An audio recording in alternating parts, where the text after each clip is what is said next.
Minutos. Damos la bienvenida al doctor Medardo Oleas. Él fue presidente del Tribunal Supremo Electoral. Doctor Oleas, bienvenido. ¿Cómo mira usted estas elecciones anticipadas en este país que se encuentra con estructuras políticas debilitadas y hay una clarísima crisis de los partidos políticos? Buenos días, un gusto compartir con ustedes. Como bien lo dijo al inicio de este programa, el Ecuador sufre una profunda crisis democrática por falta de organizaciones políticas que hayan cumplido con su trabajo en forma previa y nos pueda presentar no solo proyectos para que sean conocidos por la ciudad o provincia como soluciones a la cantidad de obras no realizadas o problemas no ejecutados, sino fundamentalmente por la desconfianza de la ciudadanía hacia la clase política, hacia los políticos, hacia el Consejo Nacional Electoral. Ya no creen en nada. Y esto provoca o va a provocar que los resultados electorales sean sorpresivos porque como los ciudadanos tienen el voto obligatorio, decidirán votar por cualquier persona sin analizar con profundidad el perfil de los candidatos o los planes que presentan para cumplir con su obligación. Y esto va a causar un desastre en la organización de alcaldías y prefecturas. Y vemos que el Consejo Nacional Electoral no quiere dar una solución a una parte importante que sí lo podría manejar profesionalmente, como es la promoción electoral. Quieren limitarse nuevamente a entregar recursos para cuñas publicitarias que no dicen nada, o organizar un debate con la participación de todos los candidatos en poco tiempo, como ha sido tradicional. Doctor Oleas, muy buenos días. Como usted dice, la democracia se ve afectada de alguna manera o hay un impacto precisamente por cómo operan y funcionan las organizaciones políticas con un antecedente que es el Código de la Democracia, pero también se ve afectada por decisiones que además han sido consideradas como arbitrarias, tanto por el Consejo Nacional Electoral como por la justicia electoral a través del Tribunal Contencioso Electoral. Lo que hemos visto en estos días ha generado profundo debate, pero además profunda preocupación e incertidumbre con la suspensión de organizaciones políticas en medio de un cronograma electoral, lo que pone nuevamente a correr a las organizaciones políticas y genera una serie de inconvenientes en la búsqueda de alianzas, de nuevas candidaturas y por supuesto el impacto, como usted dice, se verá el día de la votación cuando el ciudadano tenga que tomar la decisión. Así es, hemos visto cómo se implementan una serie de mecanismos para quitar del medio organizaciones políticas que al parecer no son las adecuadas para los intereses de cierto grupo político, pero para eso lamentablemente violan la ley. Para eso no se cumplen con los preceptos y eso deja un mal predicamento porque si el Consejo Nacional Electoral y el Tribunal Contencioso Electoral no cumplen estrictamente sus funciones como garantes del sistema democrático, de la legalidad, entonces ¿en quién vamos a confiar? Si esto hacen en etapa previa, ¿qué harán cuando se inicie ya la solicitud de presentación oficial de las candidaturas? Ahí también van a impugnarlos, van a eliminar. Y eso es muy triste porque las elecciones no se ganan en las mesas de sesiones, sino en las mesas de votaciones. Y si van a utilizar la influencia y el control que tienen sobre estos organismos encargados de velar por la pureza del sufragio, entonces vamos a tener muchos problemas y la desconfianza va a aumentar. Yo no sé si exista alguna autoridad en la Asamblea que ponga freno a este abuso que tiene especialmente el Tribunal Contencioso Electoral de aplicar la ley a su antojo, cuando ellos deberían ser los garantes precisamente del cumplimiento estricto de lo que dispone el Código de la Democracia. ¿Usted considera que el Consejo Nacional Electoral y el Contencioso Electoral no han avanzado en el marco del debido proceso, han irrespetado la ley y por supuesto con todo esto se ha vulnerado la democracia? Sí, desde hace mucho tiempo. Mire usted que lo que hizo la señora Tamaín, por ejemplo, públicamente y directamente escogió a dos organizaciones para eliminarle de los registros con unos argumentos nada sólidos. Entonces es muy triste porque ver que la principal autoridad de los más de 200 32 organizaciones políticas que no tienen ningún respaldo ni trascendencia, escoja dos. Entonces dice, bueno, ¿dónde estamos? ¿Por qué hacen esas cosas? Cuando ellos deberían estar organizando precisamente un sistema democrático donde permita la libre exposición que realizan los candidatos a través de las organizaciones para enriquecer la democracia, darle mayor valor. Pero nada de eso se hace. Vienen con esas triquiñuelas, con esa serie de ilegalidades que uno ya no confía en el Consejo Nacional Electoral. Y eso lo dicen las estadísticas. Más del 80% de los ecuatorianos no confían en el Consejo Nacional Electoral. ¿Cuáles considera usted son los riesgos más inmediatos para las elecciones de noviembre, sobre todo aquellos que han surgido con la normativa específica que ha ido generando la función electoral? Yo desde hace mucho tiempo vengo insistiendo en que exista control, por ejemplo, en las inversiones que se realizan en la promoción electoral. Porque cuando el Consejo Nacional Electoral no quiere realizar un control previo, se permite el abuso de quien más dinero tiene, y la democracia es igualdad en la participación, no permitir que el que más recursos tiene simplemente copie los medios de comunicación, especialmente las redes sociales, con el agravante y el peligro de que se ha demostrado que está ingresando dinero del narcotráfico y del crimen organizado, y eso sí es peligrosísimo, porque hay algunos municipios, especialmente los que están en las franjas por donde se almacena la droga, que se quieren tomar el crimen organizado y el narcotráfico, pero no se hace nada para controlar eso. Alguna vez escuché a la señora Tamaín que iba a coordinar con la UAF, el SRI y la Contraloría, pensando que el dinero va a fluir a través del sistema bancario, cuando todo el mundo sabe que el dinero que se inyecta a esta campaña ilegal es en dinero de contado. Pero no se hace nada, no se modifica, por ejemplo, un buen sistema de promoción electoral, porque al otorgar 14 días para la promoción, definitivamente estos 14 días va a liquidar a los nuevos candidatos que no van a poder posesionarse, y va a beneficiar a quien sí tenga dinero para copar las redes sociales, como dije anteriormente. Alguien decía, pero no se comete fraude pensando que solamente la modificación de los resultados electorales es fraude. Es fraude cuando se permite anticipadamente que se ingresen millones a un sistema para modificar los conceptos, criterios del elector. Eso es fraude. 14 días que usted ha señalado que no serán tales, pues lo clásico es que el Consejo Nacional Electoral, las delegaciones provinciales tengan que revisar los anuncios para aprobar a que sean publicados en los medios de comunicación. Les toma por lo general 3 o 4 días, lo que reduciría esa campaña en medios tradicionales a menos de 10 días. No sabemos qué es lo que se puede hacer en tan corto tiempo y con tanto candidato. Y allí viene el otro problema que usted ha advertido ya, los riesgos de supervivencia de partidos y movimientos políticos, la facilidad con la que podrían desaparecer en un sistema en el cual los partidos y movimientos políticos están ya muy debilitados. Así es. Se olvidaron quienes hicieron las últimas reformas, que al poner que si no tienen el 5% en una elección son borrados de los registros. Esa norma, si se aplica en la próxima elección, van a desaparecer más del 90% de todas las organizaciones. Tome usted como parámetro lo que pasó solamente en la última elección presidencial, donde solamente 3 movimientos superaron el 5%. Si esto se aplica a todo nivel, van a desaparecer, porque las votaciones van a ser muy bajas. Como usted ya lo dijo, vamos a tener alcaldes que lleguen con el 15, el 20%, lo que les resta legitimidad, pero ese 15, 20% demuestra que si el que gana llega a ese porcentaje, los demás no llegarán a cumplir el 5%. Y esto, a mi criterio, es bueno y es malo. Es bueno porque vamos a sacar de nuestro sistema electoral a organizaciones que definitivamente no tienen por qué estar. Porque una organización política, si se encuentra activa, hace su trabajo, está bien, pero no pueden activarse solamente para un proceso electoral. Entonces, si se borra eso, yo creo que podríamos comenzar a futuro a trabajar por instalar un buen sistema de organizaciones políticas para que estos partidos cumplan con su obligación de la formación, capacitación, que para eso se crea, para eso reciben dinero del Estado, y también para que se constituyan en tanques de pensamiento.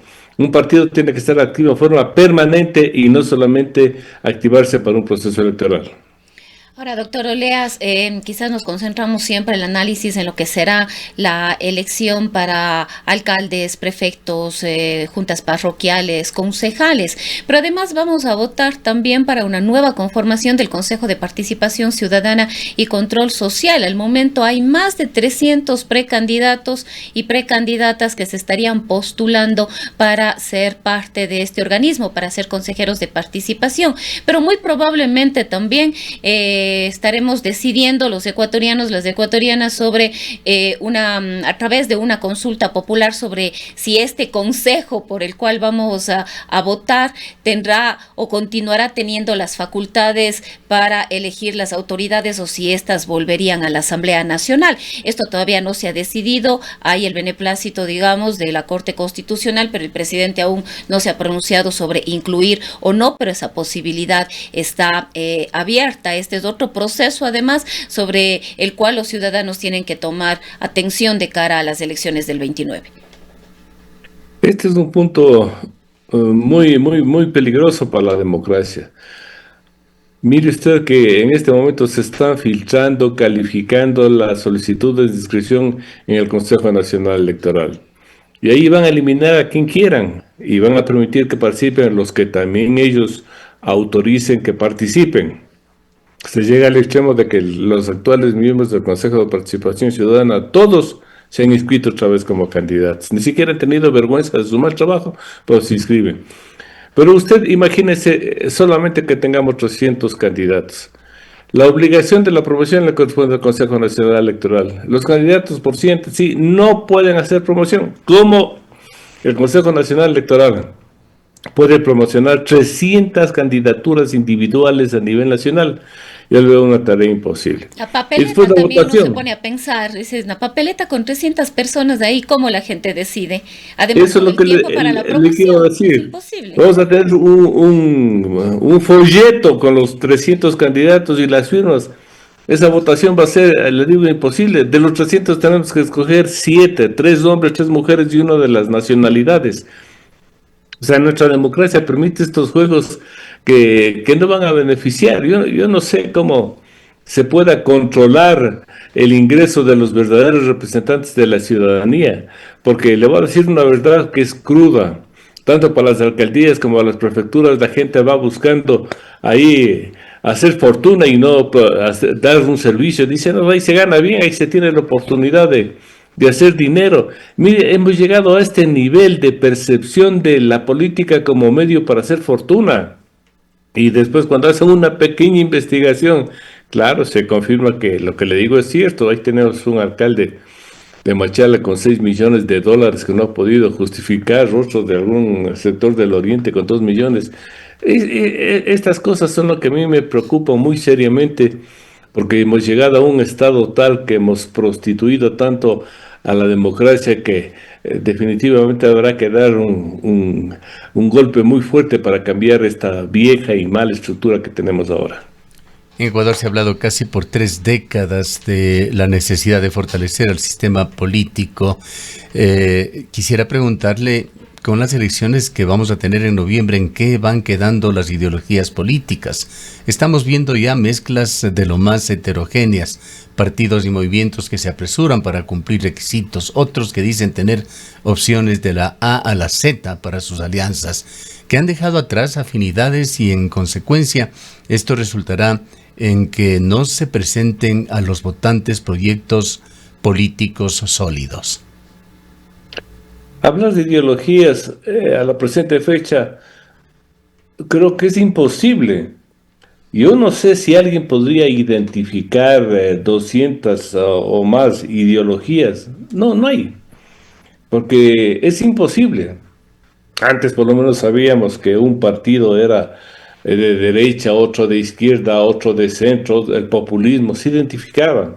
Ahí estaban claramente identificados los partidos de derecha como el social cristiano o el conservador, o los de izquierda como el socialista, o los populistas, o los nuevos partidos como la ID, como la ADP. Pero ahora, hablar de ideología, y mire usted que ni siquiera eso, porque cuando vemos lo que están haciendo muchas de las organizaciones políticas, es triste, ¿no? Candidatos que pertenecieron por muchos años a la derecha, después se pasan de la noche a la mañana a otra organización, sin justificar, sino simplemente sus intereses personales.